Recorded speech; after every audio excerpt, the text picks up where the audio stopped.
So for our DC voltage testing on our multimeter, we're using the two meters too, the VC 890 Victor meter, which has different ranges to from 200 millivolts to 700 to 1000 volts DC volts.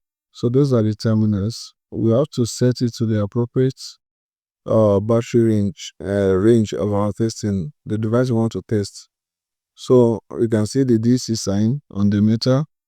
So that is to say the meter is on DC position. So if this is switch it to AC position, you can see that there is an AC sign there, which means it has changed to AC. So we have to be on the lookout for that sign. So you can see the different voltage settings, the 1000, the 220, and 2 volts and 200 millivolts. So for our battery, we'll be making use of a 12 volts battery for our testing, as it is being written on the battery, 12 volts, 75 amps hour battery. So since our battery is 12 volts battery, then it means the range of our meter settings should just be slightly higher than the battery rating. So we're using 20 volts for our testing. So put the multimeter to 20 volts DC, then look at the batteries have two terminals, the positive and negative. So we have to make sure to test with the appropriate probes. So the negative to the negative terminal, while the positive to the positive. You can see we have a voltage of about 12.60 volts DC volts. 12.60 DC volts. So we should interchange the polarity, taking the positive probe to the negative terminal and the negative probe to the positive terminal. You can see we have a minus sign on the multimeter, DC minus. So minus 12.60 to indicate that the polarity has been interchanged. So to get it right, we have to change it back to the appropriate position, putting the negative to the positive and the positive to the negative. So we have to remove that minus sign. You can see we have now we have a 12.60 volts without a minus sign, because now the polarity is correct.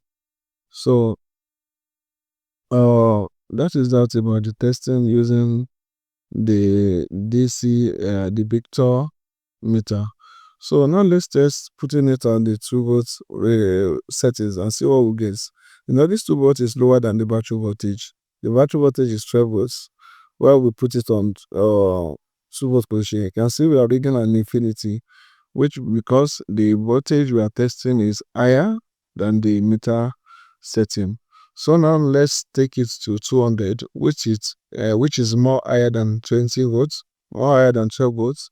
The battery, so you can see the meter approximated the second decimal points. So now we have a 12.6, but before we had a 12.60. So we should take it a little bit higher to 1000 volts. You can see with this reading, it approximated the decimal numbers completely. We have 12. So to have the proper reading, it means we have to put it to 20 volt setting. So to give out the last two decimal numbers. So that is that about the testing using the Victor meter. So now let's proceed to the second multimeter, the Kelvin Tozer clamp meter. This is an auto-ranging meter, not like the Victor that has different voltage settings. So just putting it on voltage, then pressing the select button to change it to DC. You can see it is on AC presently. Press it once, then it changes to DC. You can see a minus sign there to indicate DC.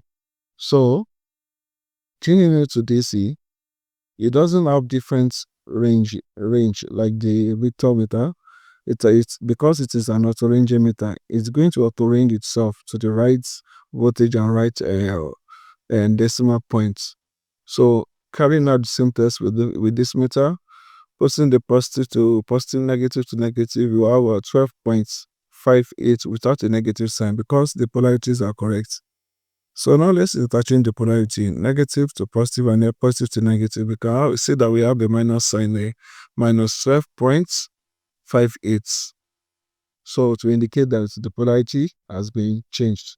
So the second testing we do now is using this our battery drilling battery, which is a 12 volt max battery. You can see the battery has a positive terminal by the left hand side, while the negative by the right hand side. So we're using these two terminals to take our measurements.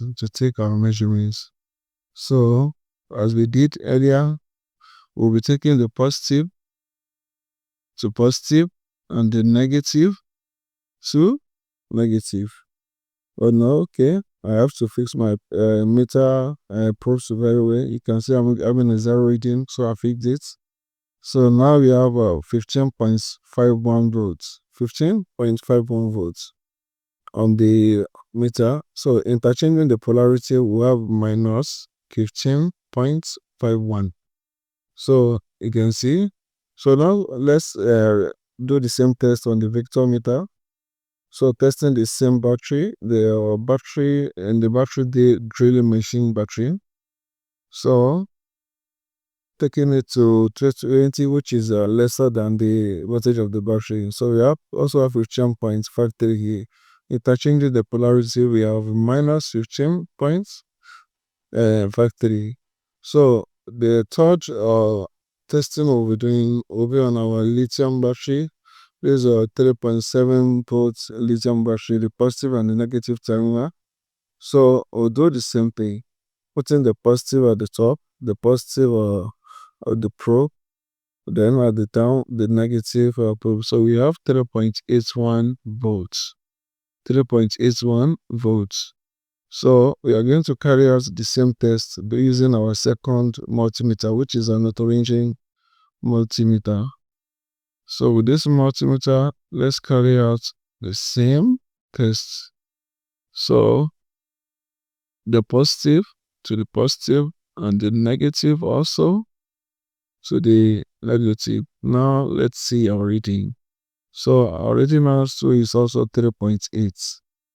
3.8 volts. You can see 3.828. Since it is an auto-ranging multimeter, it discovered that the battery is a lower battery, so it gave us 3 decimal numbers after it. Thank you.